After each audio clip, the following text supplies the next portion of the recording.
Olivia's not here tonight. Thank you. Okay, welcome everybody to the Monday, February 2nd, 2026 Town of Dudley Government Study Committee. First item on the agenda is Pledge of Allegiance. Please rise. Pledge allegiance to the flag of the United States of America, and to the republic for which it stands, one nation, under God, indivisible, with liberty and justice for all. Thank you. On to public business. With no objections, I think I'll go a little out of order and go to item 2B, which is discussion with the town clerk and treasurer collector to evaluate the impact of any elected positions moving to an appointed position. So I see both of our guests have joined us. Good evening. Thank you.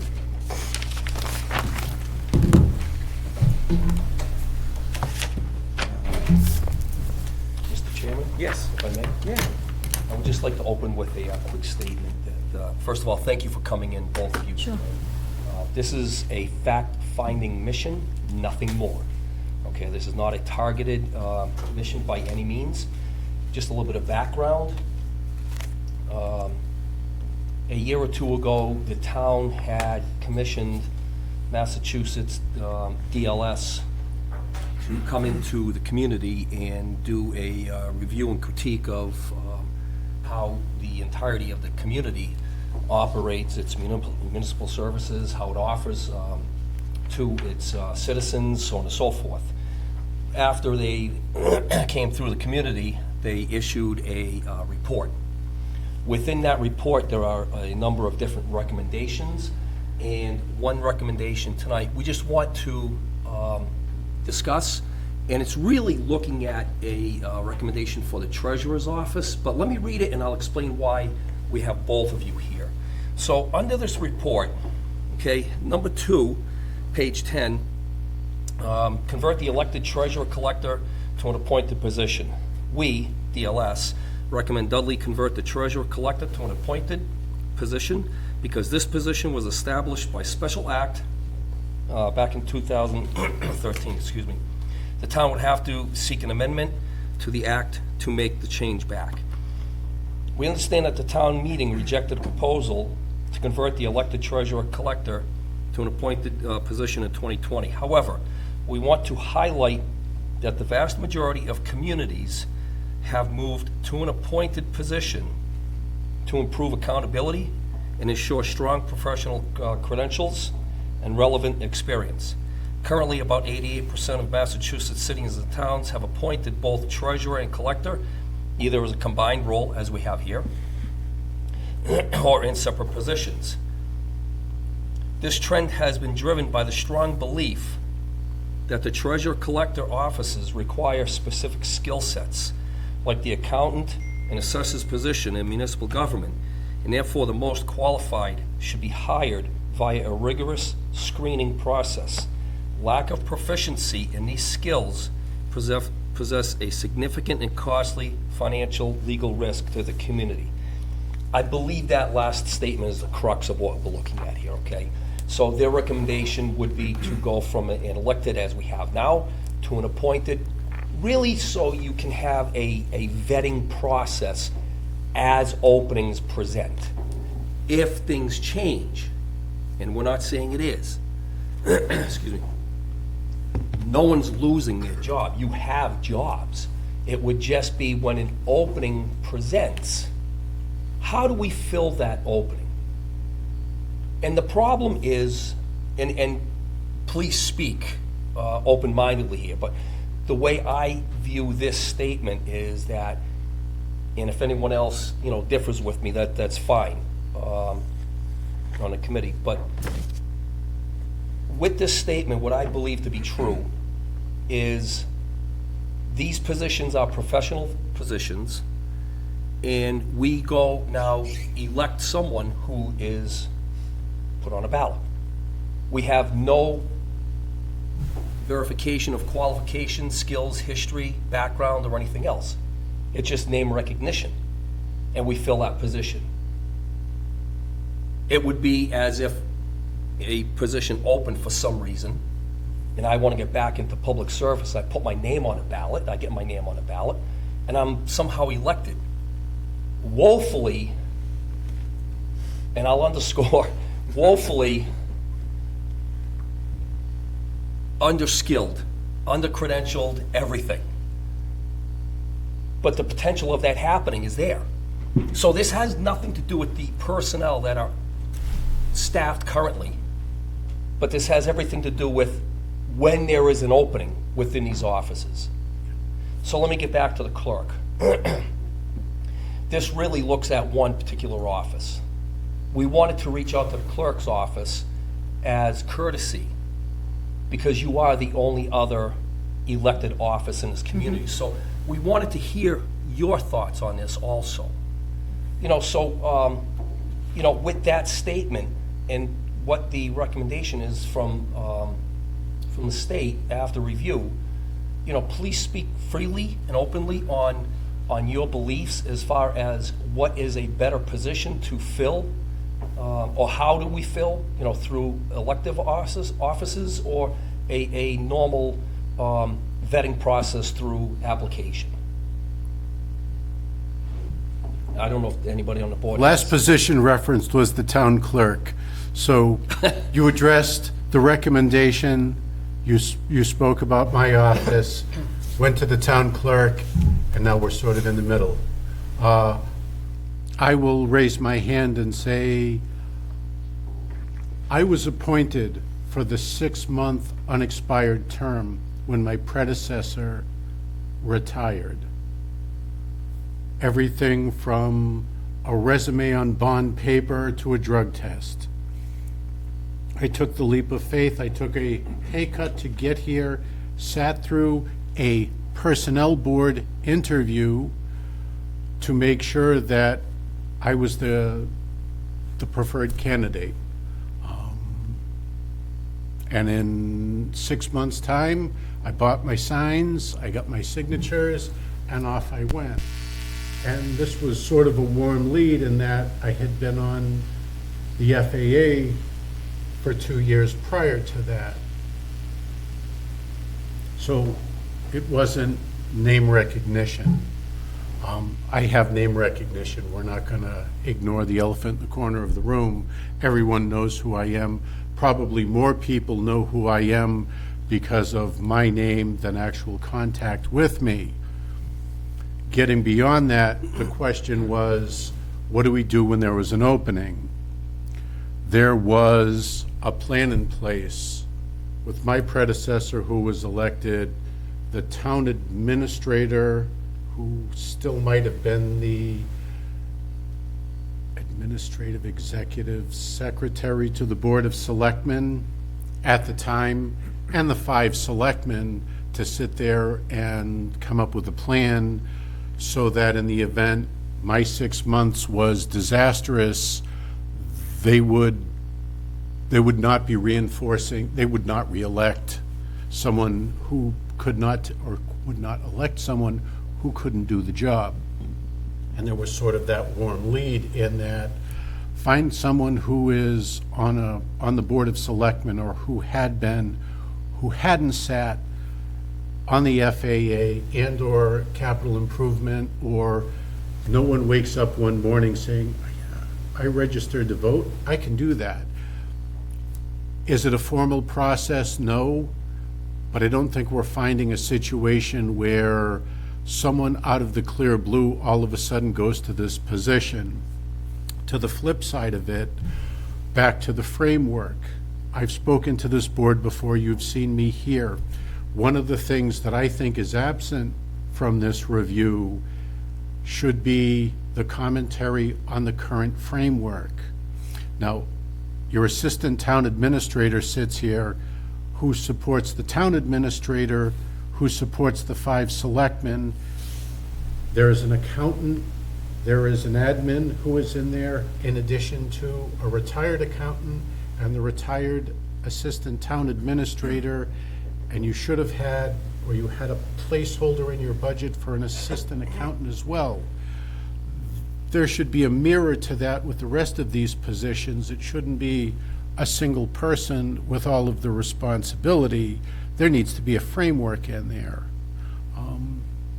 I had a good idea of what I was doing when I was appointed to this position for the unexpired term, but there was enough institutional knowledge in every other seat in this office and in the neighboring offices that there was a place for me to fit in and to grow. So I'm saying there is a way to make this work, not if you hired somebody off of the street, but right now there should be enough framework. Think of a selectman. You're going to hire somebody, you're going to elect somebody who is going to hire this position as opposed to electing it. It starts to get into sort of a round discussion of how should it be handled.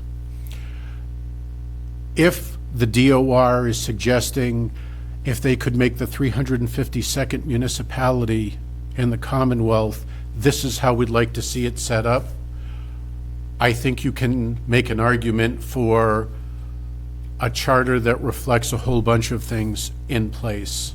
And that would be starting from scratch.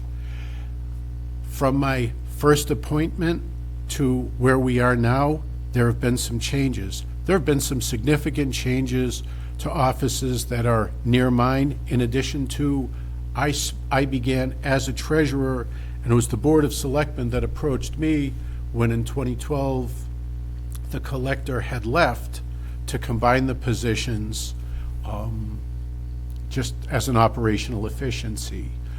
So there's a lot of moving parts.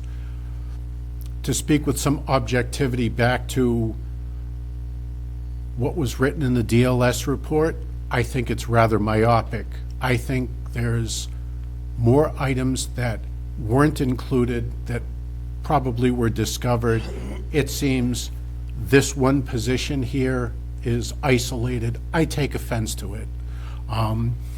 I've said this before, if the town of Dudley is going to go through and put in for a charter, and it is going to be the best of the best recommendations, I can support that. If they're going through and throwing a single dart at my office, I'd ask what the reason is. I don't agree with it. A complete reordering of the town of Dudley, I'd proudly stand behind. Absolutely. The phrase finance director had come up. Operationally, I know how all of these offices work, and you could put a finance director in and you would be able to go through and draw a parallel to what the Commonwealth does or the federal government does. Everybody has their own little role to play, and everything would be filled. So I understand the objective nature of doing the review and getting things as close to the ideal framework. And again, I'd love to view it, and I'd love to be able to get some support for that. The previous two charter changes were not met with open arms. They were a failure. I would have had an opportunity to stack a town meeting for the vote. I showed up with my hat in my hand and pled my case, and it was done almost on my behalf. I'd encourage anybody who wasn't in attendance at that town meeting to go through and watch it, because it's on YouTube. You stand tall, you put your best efforts forward, and to this point, I'm still in this position, and I'll be here after the meeting to take care of what I was planning on doing tonight. I hope that sort of addresses this group's concern. This is a thankless job. The idea that you have to go through and put change in, what's the number one reaction? It's opposition to any and all change. And the idea that this group is tasked with effectuating a third party's review of what's going on, I think is a difficult task. And I applaud you for being diligent with it. Like I said, we'll find an answer. I think I've talked too much. I had a coffee this afternoon, so we'll give it to the town clerk. Lori, in the context of, and we asked you here, not because your job, we are specifically tasked with the treasurer-collector position, but through my research, a lot of town clerks as well are going to the appointed versus elected method of filling the position. And could you give us some of your feedback on that, on the theory of that, and how it might be good or bad? Sure. Could I begin with a question, though? So your committee is tasked with going through the findings from that DLS report. So you make a recommendation to the Board of Selectmen, and then they in turn decide what they would like to go with and put it on a town meeting warrant, correct? Okay, so, and I'm not making any assumptions, but just for argument's sake, say you decide to recommend that both these positions go to appointed. Are you recommending that that happens now or once these positions are vacant? I believe we can set the language up to read, and I believe it's normally towards the end of the current or the incumbent's term.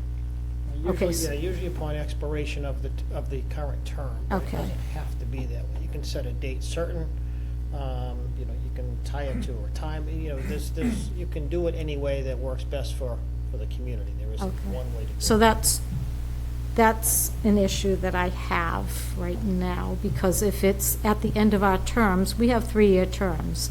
Rich has been in this position for how many years?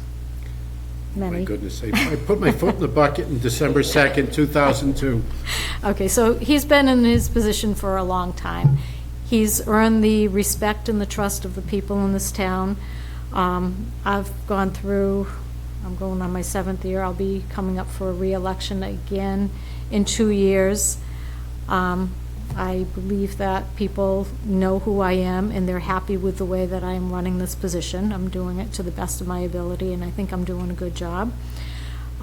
So I would like to see, if you do go this route, that it's not at the end of our expiration, but it's when the positions become vacant. So if Rich decides to retire or I decide to retire, one of the cons that I see to going to appointed is you have a TA and the Board of Selectmen. Those boards change every 3 years. You could, hypothetically, get a board that, for one reason or another, doesn't like Rich or doesn't like me, and then that puts us in jeopardy, where right now, we're answering to the taxpayers based on our responsibilities and how we're performing our duties. So I see that as a real negative to doing that. So I guess what would your preference be to having it, as Rich said, at the end of the term expirations we have right now, or when the positions become vacant because we're retiring? Mr. Chair, Yes. I'd like to ask Ms. LaFawn a question. Yes. Because I want to clarify a statement I made earlier, and I want to make sure that it is accurate and truthful. You are probably the most knowledgeable on this. I spoke earlier that if we, let's say that we enact it today, by some means that it's enacted today, it does not necessarily have to mean that the people in place lose their jobs because No. a section of law change. They are still in place. No, I mean, there's different ways you can do it. Like I said, you can, almost every effort or every change, anytime you would go for a legislative act or for a charter change, number one, they take a lot of time, okay? It could take you 2 years just to get through a town meeting and a legislative act. They don't move fast up there, okay? And I've seen multiple ways to approach it. Again, usually, you might have an incumbent inherit the position until a certain date, because the goal is almost never to get rid of an individual. It's about, it's usually about what happens after that individual. That's usually the point of the exercise. So you could structure it however you felt was best for everybody. from my understanding, I don't think anybody, maybe they are, I don't know that anybody's trying to get rid of anybody in this town. You're planning beyond the I 10. think that's a separate conversation. Well, that's good, and that's outside of my, my Thank you. purview, and, but Um, I'm sorry, my point is that there are different ways to approach it, and what I've seen is usually, it's not about the present, it's about the future. And the future could be 3, 4, 5 years down the road. I appreciate that, Yeah. thank you. In the fall of 2020, the question that was voted on was to take immediate effect.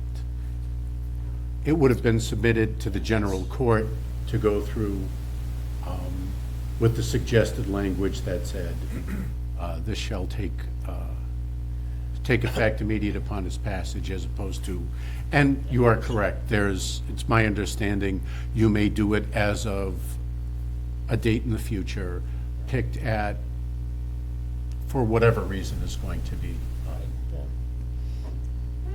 Because if it's about the incumbent, that's the wrong way to go about it. You don't go through a major or even a major or even a relatively minor change in the form of government to address one person. You're wasting your entire effort if you're trying to get one person or one department. And it actually kind of demeans the effort of a committee like this if that's your goal, in my opinion. I think that was something that I had hinted at, the idea that between 2002 and today, how many changes were made to the corner office? There's got to be a half a dozen that were made, and they were, we'll call them piecemeal, as opposed to, here is the script for the 352nd city or town in the Commonwealth with the preferred hierarchy. I shouldn't say hierarchy, framework, we'll call it. Question from Mrs. Smith. Ms. Smith? No, question from Ms. Smith, yes. Yes. Did that answer your question satisfactorily?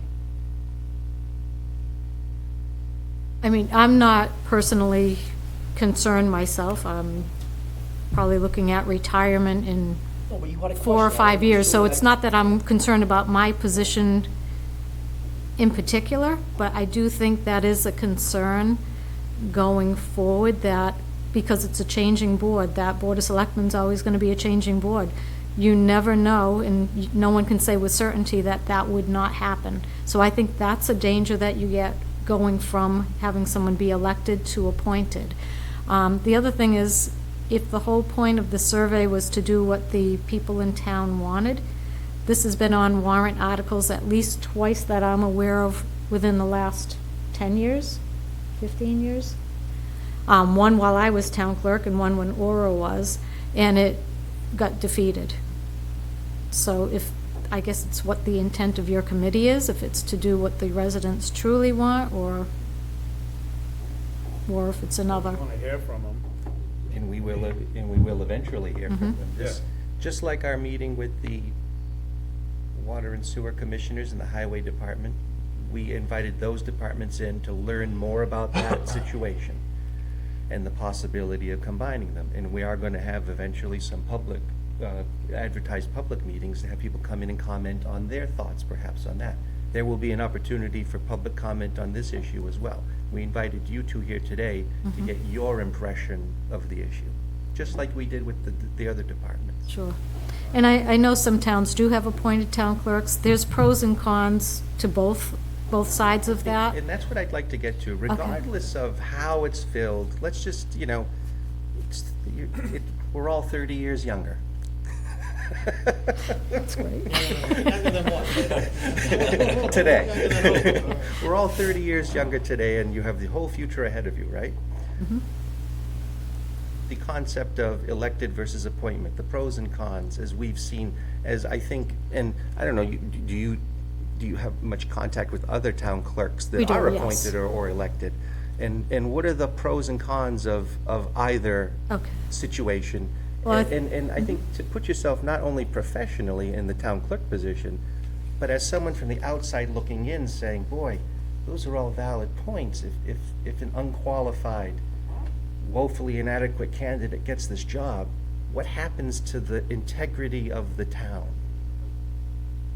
Right? Well, I think the election process itself kind of addresses that. If you had someone that was that inept at their position, they would be recalled and taken out, or if they were filling someone's position when it came up again. I believe in the past, and I don't want to say too much so that people can identify the person that it was, but there was one position in town that someone who was filling a vacant position for a year did not do well in that position at all, and they got voted out right after that. So it was a real short time frame that they were in that. You could also get the same thing if you appoint someone, though. You could get somebody that looks really good on paper, you get them in the office, and they're not as good as what they appeared to be. And they didn't have the work ethic, or they figured they had it made once they were in and didn't do what they had to. So I think you could get that either way.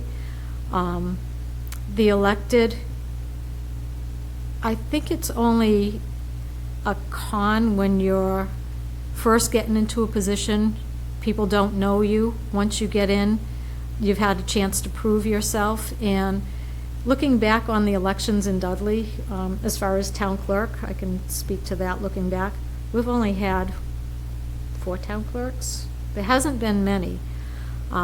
So they stay in position for, no, I think there were 5 actually. They stay in the position for a long time because they have gained the trust. So I don't think that's really a con that you have to run every 3 years, because once you're established, they know you know what you're doing your job. You don't really have anything to worry about. The flip side of that, though, is if you're just trying to get into the position, it's very public. You cannot go under the radar of your current boss if you're trying to run for an elected position. So I think that's a real downside of someone new trying to come in. A lot, I know, I think Charlton just changed from elected to appointed for their town clerk. I know it was on the ballot. Forgive me if I don't know which way it ended up going. It's appointed? I Okay. don't know when, but it is. They could have done that, and I'm not saying that's why they did it. The assistant town clerk actually lives in Dudley. So with it being elected, should have to be a Charlton resident. And that would be a downfall here. And I'm going to say it, the reason I'm here is because it is elected, because we have a very capable assistant town clerk, Jackie Phelps, and she couldn't go for the position because she lived just over the line in Webster. She would have made a terrific town clerk, too. So, you know, there's pros and cons to both sides of them. And I will agree with that, where you are limited to a geographic area, your community, of who your applicants can be. And I'm not saying that there's... Not that no it can't be learned. I mean, I it understand, absolutely and I can don't want to be. say, fake it till you make it, but, it can be learned, and everyone does it a little bit different. Right. But that's a valid point, where you are limited within your geographic area of a pool of qualified people. Well, not really qualified, but people that have experience in that particular position. But like you said, it can be learned. I didn't have town clerk position experience. I've worked in government for the town of Dudley for many years. So I do think I had a good basis to build it on, knowing all the committees and everything. I'll interrupt and say that you had 10 years prior to me showing up, even though you're 39. Wish. You pursued another job and came back with an MBA from Nichols, same one I have several times, but you came back in to another office to run for a position as well, and the 2 other people who took papers out to run had as many credentials as well, so it's not Dudley's biggest sports fan trying to get as many people to vote for you or at least sign the paper. There have been qualified candidates that have shown up. It's not... It was a tight race, yes. Sure. How many times have the 2 of you run unopposed? Well, I haven't been in mine that often, so once unopposed and once with 3 people. I'm coming up for my 3rd time. If you know. Excuse me? If you, I don't know, you know. Oh, I do, because I have only Yeah. had to run a couple times, so it's easier for me. That's, Carry the one. some of the concerns I have, and, I've worked with some competent people elected who, first of all, the clerk's job in particular, what I've seen over the years, though it's developed into, very highly professional, getting very, very technical. I think it wasn't what it was 20 years ago even. Right. But when you have, as an appointing authority, you're not political people, okay? So if you have a position that's elected and you have issues in that position, it's not being advertised.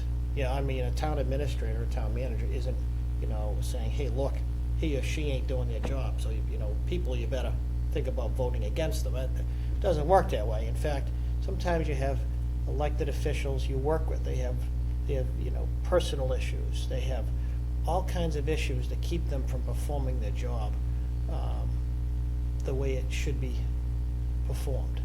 And how do you deal with that as a town? Because, you're not advertising that. In fact, if anything, you're trying to protect the integrity and the reputation of the town.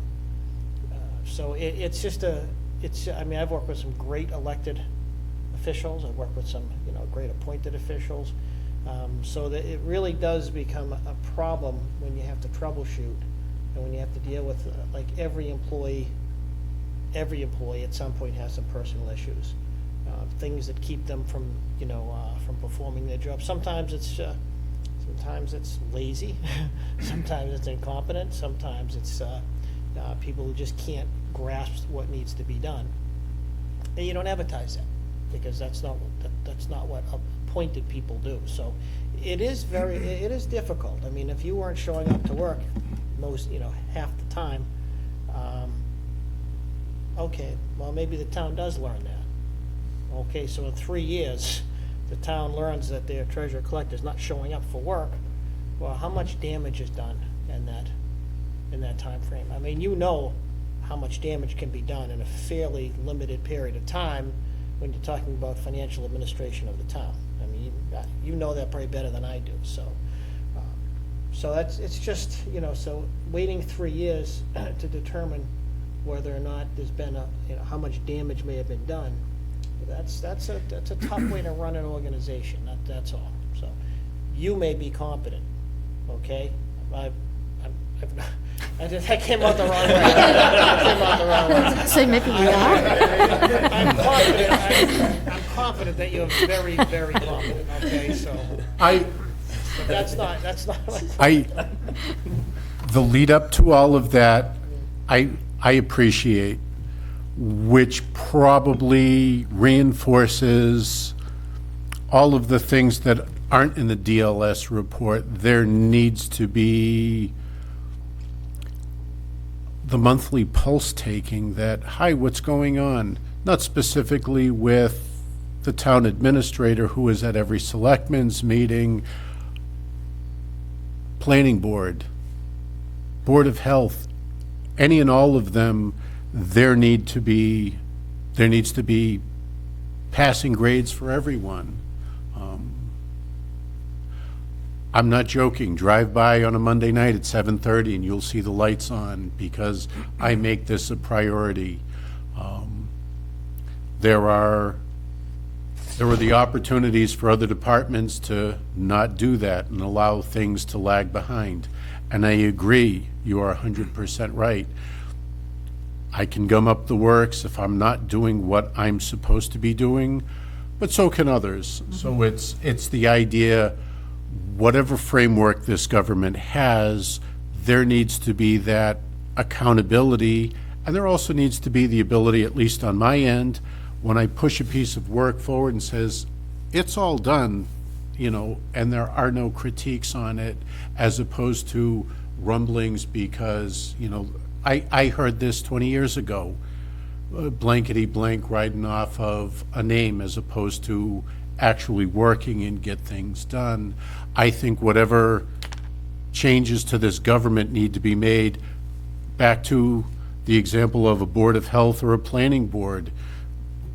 Quarterly, the planning board should be going to a Board of Selectmen meeting. Everything is the way it should be. All of the hot button issues have been addressed and there's no complaints. The biggest complaint I hear is during an election, I'm the one sending the demand bill with the additional $20 in fees, and I'm the high vote getter. So there has to be that the office is being run well, objectively. When Standard & Poor's reports on things, in fiscal '25, we hit 99% collection for real estate and personal property issued and collected in the period, which is an unheard of number. If you're in a community that needs some opportunity, it's much lower, and it's not really in the control of the collector of taxes. But all of those things that we're reporting out are consistent with, yes, how I got into this chair becomes almost secondary, because what Standard & Poor's poured through, yes, it's being done. So on and so forth. And it shouldn't just be for this office. The Secretary of State should have a few things that say, okay, this is what your town clerk needs to do. The DEP or EPA should be able to go through the water and sewer department saying, hi, the local water distributor needs to have A, B, C, and D. And only recently, that's come to the forefront because you have 20 million plus in PFAS upgrades or PFAS mitigation upgrades. I signed all those little notes. We borrowed that much money. We doubled the amount of money we borrowed in an 18-month period since I've been here. So little things like that. I just want to kind of piggyback on that too.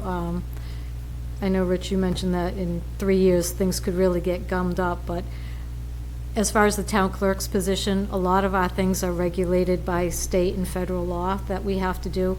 And believe me, they watch to make sure that we're doing our things. If we're missing something, they do not take long to let us know that we've missed something. We have deadlines, we have to report to them too. So, I mean, actually, it's very small that we do on our office that isn't regulated by state laws. Dog licenses, we have to issue dog licenses, but how we proceed with it after, as far as chasing the ones that don't do it, we have some leeway on how we have to do that. And I know people know in Dudley that we're very serious about licensing our dogs because we're following through on all of that, and it's gotten much better. So, I don't think you'd have to worry that in 3 years, if you got somebody in the position and they didn't do anything, you'd be so far down the wrong path by the time the election came up again. I think it would get brought to the town's attention legally from the state before then. I don't know if that makes you feel any better, but. Any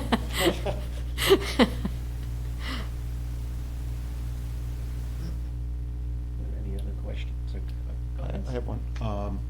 So, from your perspective, both of you, and thank you again for coming tonight, why did the Board of Selectmen pass this on to this particular group to look at now? As you indicated, this has been brought before town meeting a couple of times, and it has not been successful yet. Obviously, the report, it came out and, made the standard recommendation, the 352nd community, the blueprint, the ideal, the best practice. And as I've commented to this group in the past here, best practice is a wonderful bar to have, but best practice for Dudley can look different than best practice for Webster or any other community. So from your perspectives, why did the Board of Selectmen pass this particular question on this time around? Was it simply because it was in the report and a best practice recommendation? I don't know the answer to that.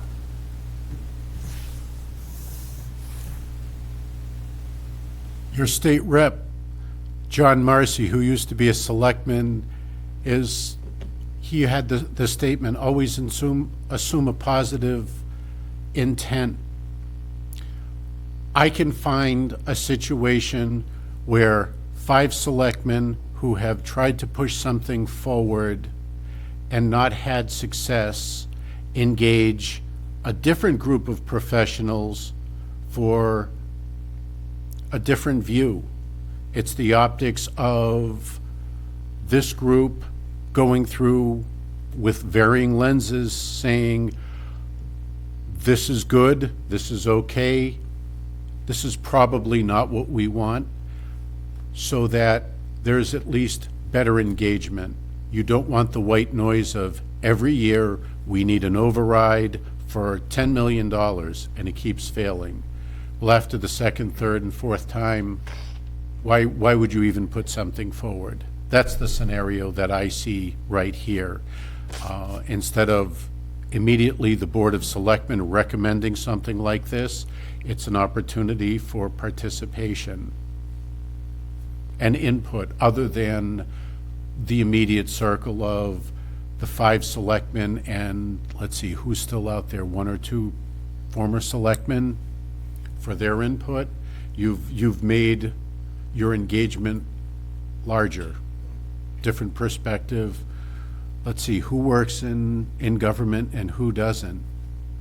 So everybody's got a different role to play, and that's how I see this moving forward.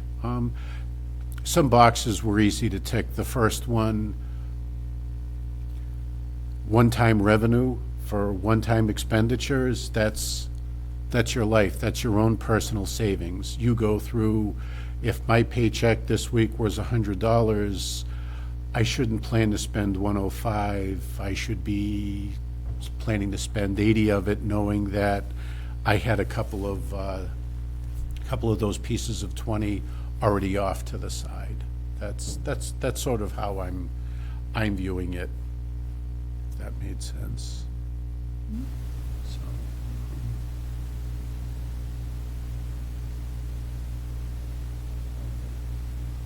That said, we have some discussion to talk amongst us, but thank you for coming in. You're welcome. I don't know.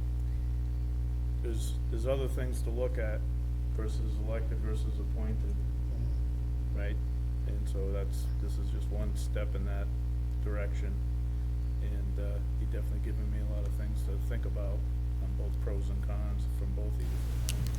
You're welcome. Okay, if nobody else has anything, I want to thank you for coming. Thank you for having us. This should be an ongoing dialogue. Yes. Just my 2 cents on this, and maybe should be a standing committee, the idea of continuing improvement, Deming Quality Circle, something along those lines, the idea that take a look at the town bylaws, certain things move faster than they used to. Tax title changed completely. It used to be one way, and in the fall of 2025, all of a sudden, everything went upside down. So, continuous improvement. We'll leave it at that. It's a good thing. Yay. Any other questions? Okay. Thank you so much. Have a good night. Thank you. All right. That's item B.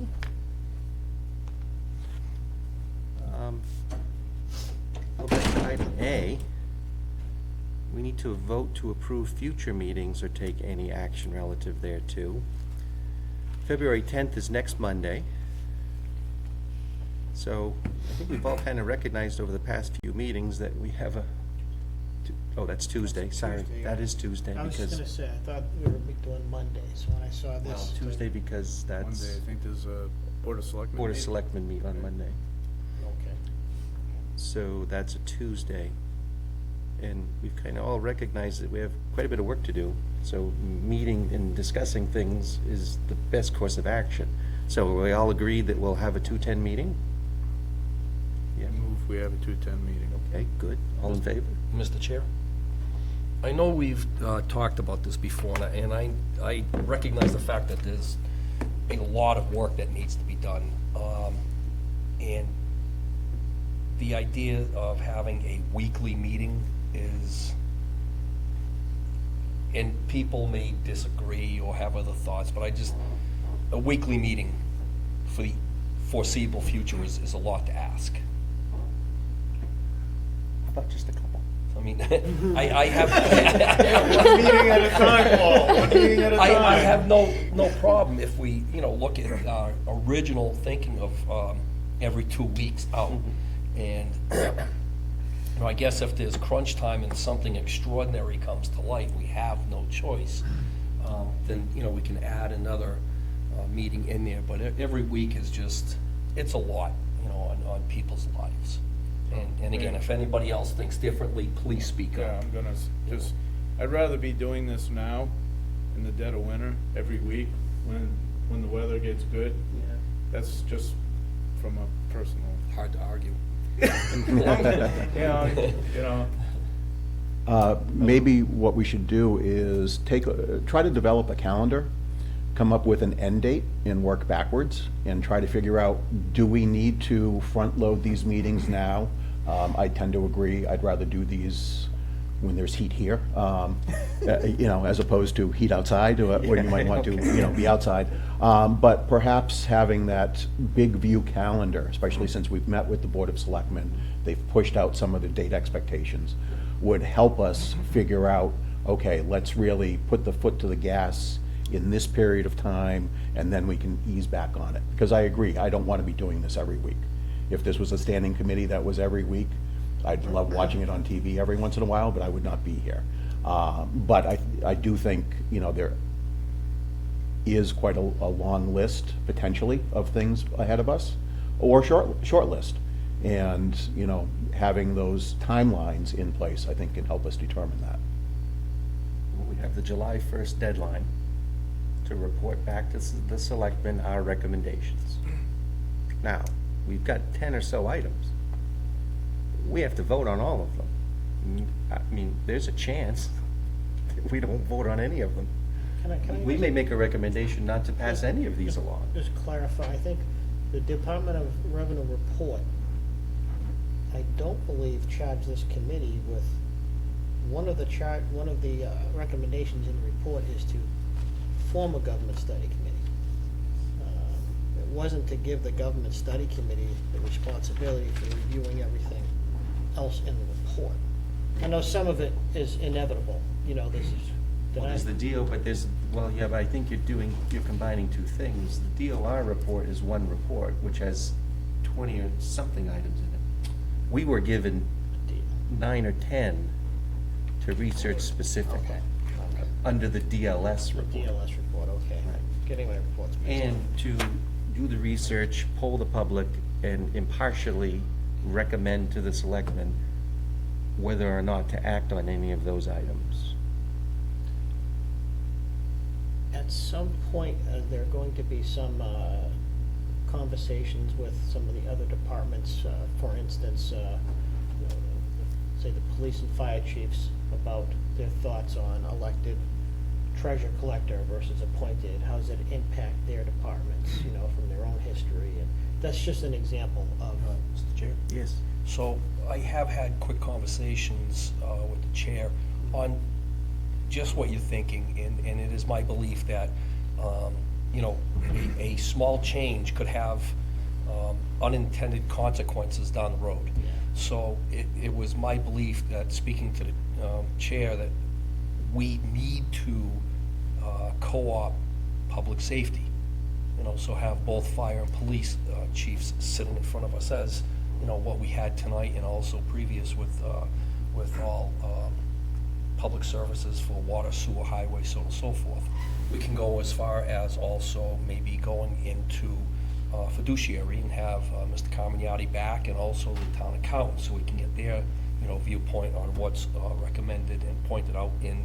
So I agree with that thinking, where we really need to start focusing on speaking with department heads on impacts of what the report indicates and what we believe our recommendation for change, if any, would be.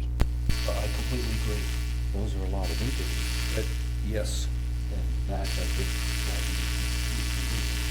Don't want we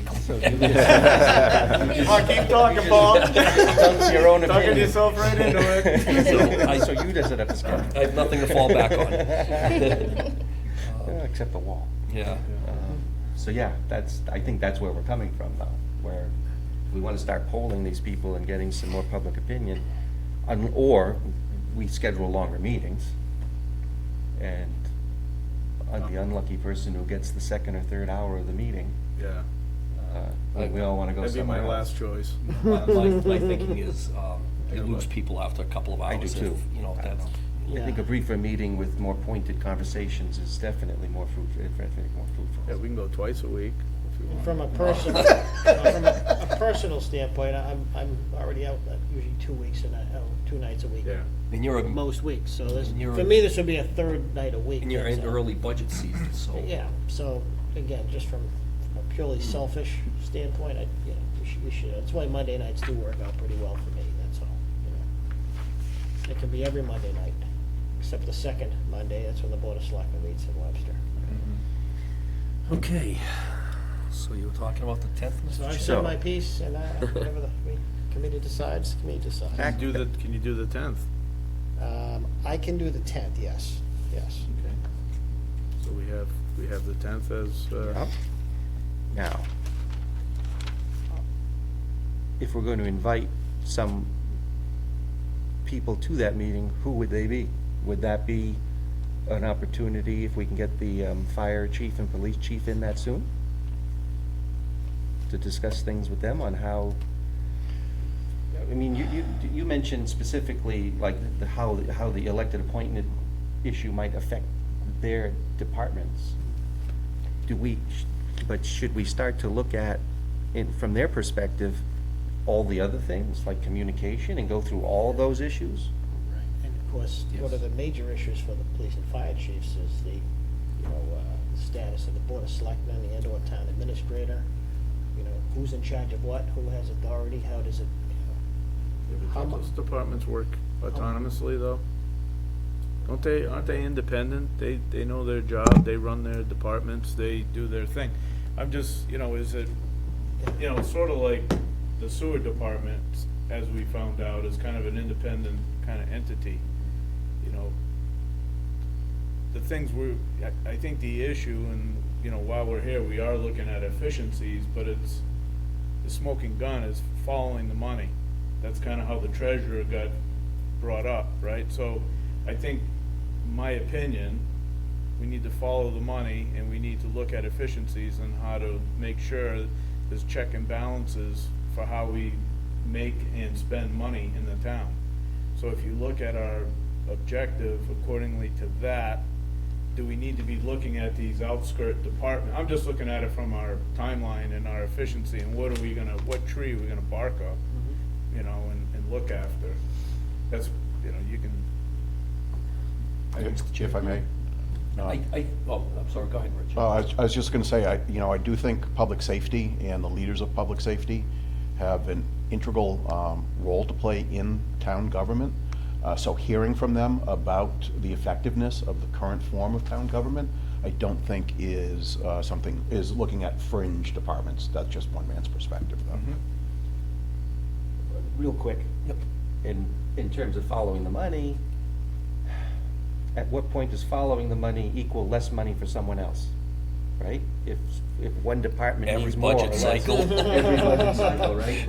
So indirectly, I think it may affect them, because if 100,000 is needed over here and there's only a certain amount of money, it could come from them. So Okay. I think in our limited budget perspective, Okay. maybe it's a big whirlpool, right? And what goes Or around pot comes of around. money in it all. Right. It's divvied up, right? But you also have a situation where, you might have a police and fire departments, I'm not sure if they probably operate under the strong chief laws in this town. Should they? Or should there be authority, should they have authority beyond what's in the strong chief laws? Who's in charge of what? And I think you'll have different opinions, and when you're talking about the two biggest you know, departments in terms of expenditures. Well, it's kind of hard to exclude analysis of the form of government, but by, you know, to not include them would be, I don't think that would be doing a service to the entire effort here. I agree, and I think what we should do, my belief is continue with fiduciary. So if we could have treasurer's office back along with the accountant, and that way we can get a global look at the fiduciary. And that gives us an idea now. And then we can start going to these other departments as far as, you know. I wouldn't cut out the assessors either. Okay. I'm just saying, because the interaction between your assessors and You wanna talk to them Collection, first? That significant. group, that Yeah. threesome, Let's see. probably makes, Well, before the, I'm gonna pose these questions to Olivia and see when we can get, I mean, she can coordinate with who's best. Well, we'll do treasurer, accountant, and assessor maybe in one meeting. How's that? I think they're all kind of financially related. And we'll just try to, and if she says, well, they're all available on the 17th, then we'll go with that for an agenda item. But we also want police and fire to come in as well, so we can get them to come in as well. do we want to, try to come up with a couple questions that we can pose to that threesome group on the kind of topics we'd like each of them to, put their opinion? I'm sorry? We have 2 accountants here. Good. Make my job easy. Even without any prompting, I had a lot of good ideas about what to discuss tonight. I have to admit, I've got probably, I've got maybe a few less for that group, so I'd have to think harder about it. And especially for police and fire, I don't know enough about a charter to know how a charter would affect their jobs. So if they asked us, how does the charter affect what I do? If they don't know that and I don't know that, how do we solve the problem? Let me ask one thing, and this is gonna be to Mr. LaFawn, regarding open meeting issues. If we each individually send the chair 2 or 3 relevant questions and allow the chair to narrow the scope of questions to the panel, does that, that's, yeah. in that's- effect, because it's a one-on-one communication? Correct. We're not deliberating, so that's fine. That's Right, so does that make sense to everyone? Yeah? No, I Yeah, like yeah, that. yeah, I think the chair. more focused, yeah, so. However you want to handle it, I think that's the right approach, Paul. Why don't we do that? Because we can sit here for the rest of the night and still not come up with relevant questions, but as you're driving home, you know, inspiration hits, and you can just forward that. And using my example, like, you know, how would a charter affect your jobs? Well, you tell me how it'll, we can Well, do it depends some, on, yeah, it depends on what the charter says. we can get some research behind what the Yeah. question might be and then get some expertise, so that would be helpful. And, you know, for example, you know, the strong chief law as it pertains to the fire chief makes the fire chief the appointing authority within the department. That's not the same with the police department, strong chief law, so. Is that good, is that bad, should there be, well, I guess some of it is, well, what's your history? What's your history? Who appoints who? Who's in charge of what? I think a lot of that is, it may very well be that everyone says, you know, this is exactly how it should be for Dudley, but the questions should be asked. I mean, So- do you wanna, you know, I didn't wanna open up a can of worms, but, I mean, you know, we're asking questions regarding elected versus appointed. But I think both of them probably have strong opinions on what really is the problem here. What is the problem? Why are we here? Tell us what you think you would change in this town. And get their opinion, right? I mean, that should be a standing question, in my opinion, as part of our questioning. I mean, that's at the end of the day what we're really trying to learn, right? Here we are picking on elected versus appointed. I mean, I say picking. I mean, we're trying, wrong word, right? Deliberate. I wouldn't say picking on. But at the end of the day, I think that's the kind of information we really want to get, so I didn't want to open up that can, but maybe we should, you know, if you agree, Mr. Chair, I mean, want to go there, let's put that on, It's certainly one of the questions we can ask. you know? it's, I feel like they're gonna tell you no matter what. Well, no, I mean, he was beating around the bush quite a bit, right? And Lori will do the same. I mean, it's good just to open up and be the gorilla in the room. Let's just put it out on the table and let's tell us what you really think. That's what we want. We want candor, right? I mean, it doesn't mean that it's what it is, but it's more than what we have, right? We're still we're picking at this balloon, right? Trying to figure out, you know, way to put it. where's the weak link in this whole situation, right? How are we ever gonna figure it out? I agree. Tonight, we ended up with the answer from both without directly asking that particular question. When the water, sewer, highway were here, we ended up with the answer directly. Yeah, they were straight, they were right. Without ever asking the Yeah, question. they're not politicians, right? We had the elected politicians in there tonight. You're right, we did. Although the So I water and think- sewer is elected, but. I think one way or another, we, you know, will be presented with an answer. We got the utility Yeah. elected. Funds. Okay, All right, so email me questions for a treasurer, accountant, assessor panel, and then maybe another group of questions for a police/fire panel.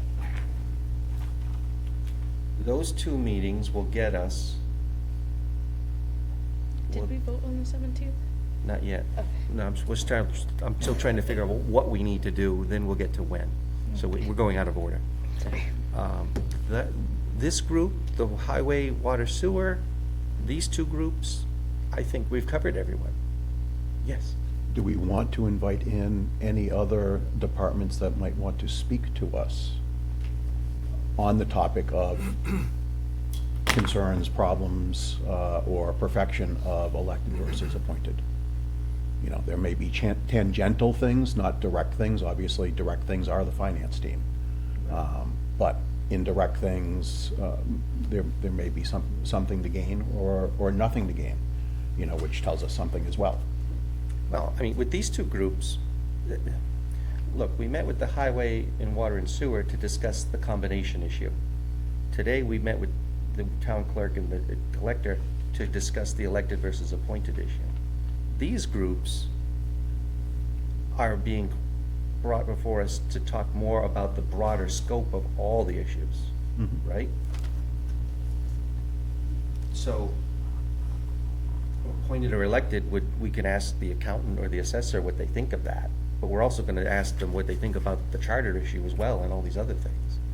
So, how does that reflect? I've just straightened out in my mind what we're doing. I just think there's value in speaking with the other staff in town hall, or that have Okay. relations with, We've you know, been through looking the at that, town we've been hall. looking at the heads of departments, you mean other people? No, I mean library, I mean Okay. planning board, Oh, I mean sure. board of Other health. boards, okay. Yeah, I mean the other departments within town. Perhaps just make that a catch-all third night Third night. and be done with it. Well, that would be the fourth night, right? So you have the treasurer, accountant, collector, then you have the fire and police, then you have the water sewer probably again, right? Did you want to have them come again? You don't think so? Okay. Well, we talked about it in the context of them merging, not how all these things affect them otherwise. We can leave that on further discussion, Let's leave that for fourth, but let's leave that as TBD. TBD. At some point, I probably think the selectmen would be bad people to talk to. And again, and maybe the town administrator, probably separately. Well, I wonder if the town administrator should be part of the finance team. Debbie, you have a comment? That's a very good point too, Rich. Yeah. So the town administrator extends an invitation to each one of you individually to call him and discuss any aspect or any questions. This came up after Paul's presentation, and then an earlier presentation about communications, and some comments and discussion about onboarding. There are things that the town already does that you were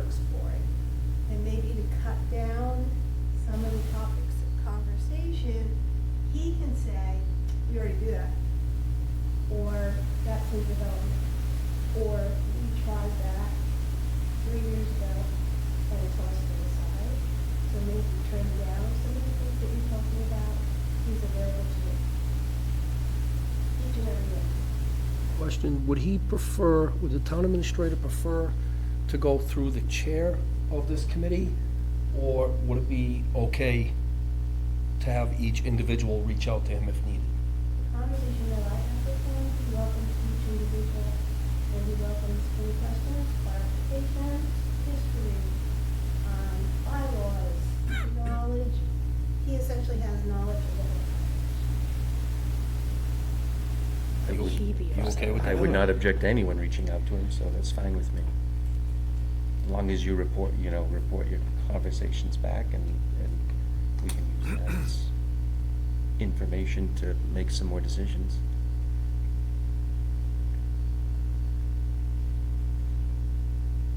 But couldn't we have him here and just ask those questions all at once?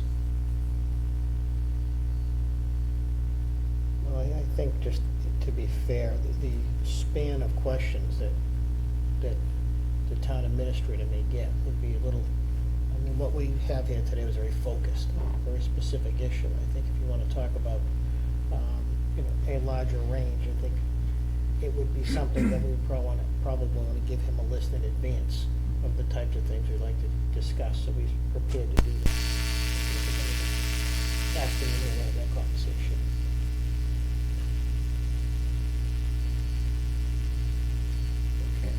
And I would also point out that, I don't want to say it's uncomfortable, but ultimately, the point, of a government study committee is to really make a recommendation as to what a hierarchy might look like in the town. And ultimately, part of that may be, well, what authority does Board of Selectmen have? What authority does a town administrator have?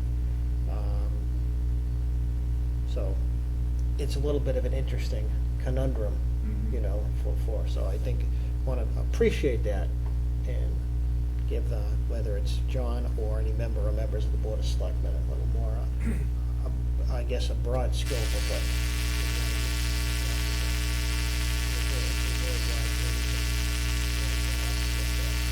Just any particular department head. Just my thoughts. All right, well, we went from 2 meetings to 6. You don't want to meet like once every 3 months. All right, let's And not we get have that. we have a July 1st deadline.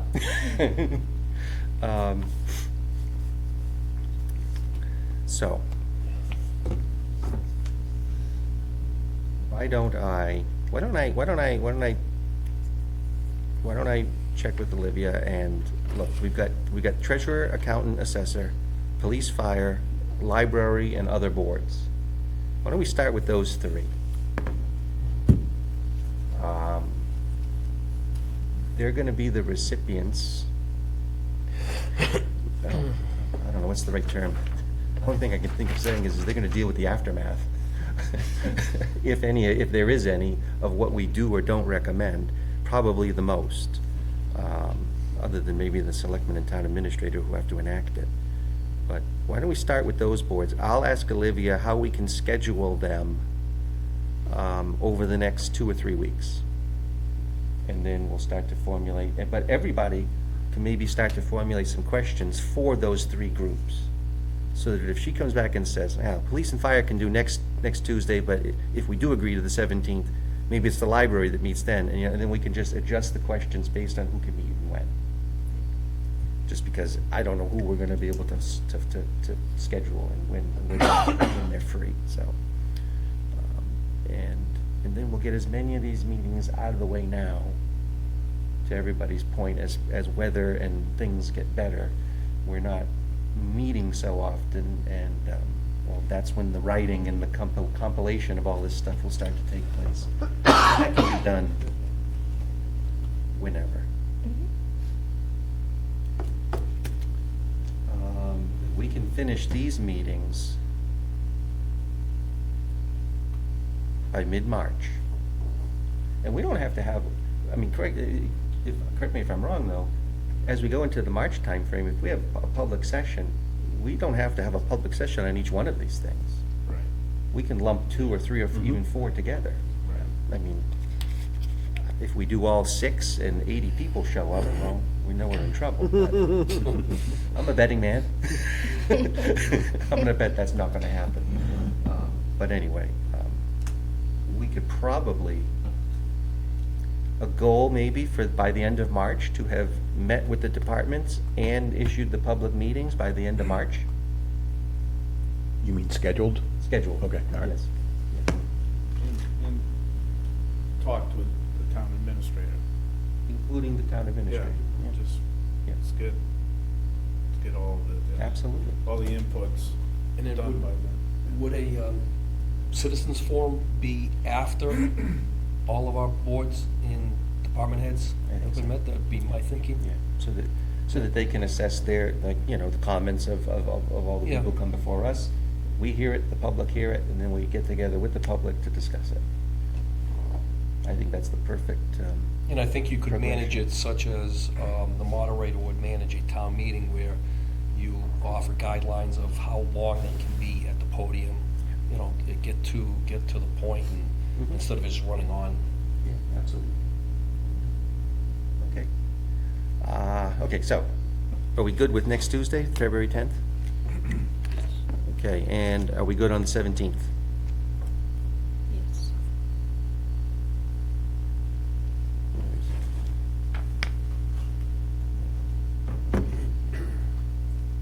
Yeah, so that would be the week after Tuesday as well. And then You wanna add the following Monday too? is the 23rd, no, we're doing the 17th because the 16th is President's Day? Okay. And then I'll see, Debbie, do you know when the selectmen's meetings are? Yes, what are you interested? 23rd? The 9th and the 23rd in February? Okay, so that's a selectmen's meeting night, so we would have to do the other room. Fine, we can do that on Monday, because Olivia's gonna be focused on the budget and them, so that's fine. So let's do 2/23. That'll get us 3 meetings. I'll ask her to schedule those first 3 groups in any one of those meetings. We'll get it on the agenda, and that'll be fine. All right, look at that. Works for me. Okay. Well, we've already done C, finalizing, well, we didn't finalize, but at least we have a framework for topics at least, for resident input.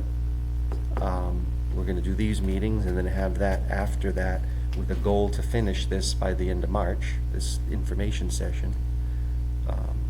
And we even talked about some guidelines on how to engage those meetings. We're doing pretty good.